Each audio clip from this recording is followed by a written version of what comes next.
പത്തനംതിട്ട പീഡനത്തിൽ കൂടുതൽ വിവരങ്ങൾ പുറത്തുവിട്ട് police. Pathanamthitta general ആശുപത്രിയിൽ വെച്ചും പെൺകുട്ടി കൂട്ടബലാത്സംഗത്തിന് ഇരയായി. ബസ് സ്റ്റാൻഡിന് പുറത്ത് കാറിനുള്ളിൽ വെച്ച് 2 പേർ പീഡിപ്പിച്ചെന്നും പോലീസ് അറിയിച്ചു. ശ്രീരാജാണ് വിവരങ്ങളുമായി ചേരുന്നത്. ശ്രീരാജ്, ഓരോ ദിവസവും ഞെട്ടിക്കുന്ന വിവരങ്ങളാണ് പുറത്തു വരുന്നത്. അതും ഇപ്പോൾ പോലീസിന്റെ ഭാഗത്തു നിന്നാണ് ഈ വിവരങ്ങളെല്ലാം പുറത്തേക്ക് വരുന്നത്. എന്തെല്ലാം കാര്യങ്ങളാണ് പറയുന്നത്? 2024 ജനുവരി മാസമാണ് പെൺകുട്ടി പത്തനംതിട്ട ജനറൽ ആശുപത്രിയിൽ വെച്ചും കൂട്ടബലാത്സംഗത്തിന് ഇരയായത്.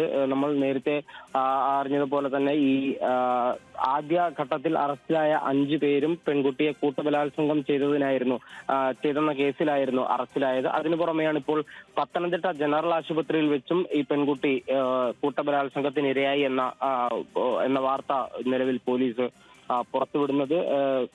പെൺകുട്ടിയെ കാറിലെത്തിച്ച് പത്തനംതിട്ട ആശുപത്രിയിൽ എത്തിയ ഘട്ടത്തിൽ പീഡിപ്പിക്കുകയായിരുന്നുവെന്നും അതുപോലെ തന്നെ കാറിനുള്ളിൽ വെച്ചും 2 പേർ ചേർന്ന് ലൈംഗികമായി പീഡിപ്പിച്ചുവെന്നും പെൺകുട്ടി മൊഴി നൽകിയതായി പോലീസ് പറയുന്നുണ്ട്. അതുപോലെ തന്നെ ഈ പീഡനത്തിന് ശേഷം കാറിൽ കൊണ്ടുവന്ന് വീടിന് സമീപം ഒരു ആളൊഴിഞ്ഞ പ്രദേശത്ത് പെൺകുട്ടിയെ ഇറക്കി വിട്ടു.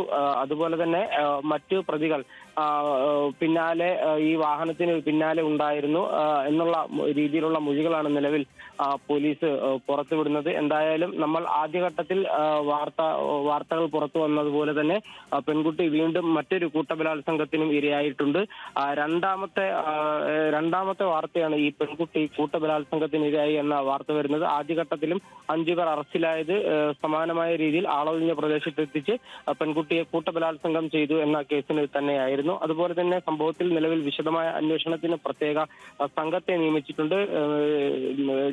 D I G Ajitha Begum മേൽനോട്ടം വഹിക്കും. സമഗ്രമായ അന്വേഷണം തന്നെ നടക്കും. നാളെയും കൂടുതൽ അറസ്റ്റുകൾ ഉണ്ടാകും. ഇതുവരെ അറസ്റ്റിലായവരുടെ എണ്ണം 28 29 പേരാണ്. അതിൽ ഒരാൾ മറ്റൊരു പോക്സോ കേസിൽ റിമാൻഡിൽ കഴിയുന്ന വ്യക്തിയാണ്. അയാളെ കൂടാതെ ശ്രീരാജ്, പത്തനംതിട്ട പീഡനത്തിൽ കൂടുതൽ വിവരങ്ങൾ പുറത്തുവിടുകയാണ് പോലീസ്. പെൺകുട്ടി ആശുപത്രിയിൽ വെച്ചും കൂട്ടബലാത്സംഗത്തിന് ഇരയായി തുടങ്ങിയ വിവരങ്ങളാണ് പോലീസ് പുറത്തുവിടുന്നത്.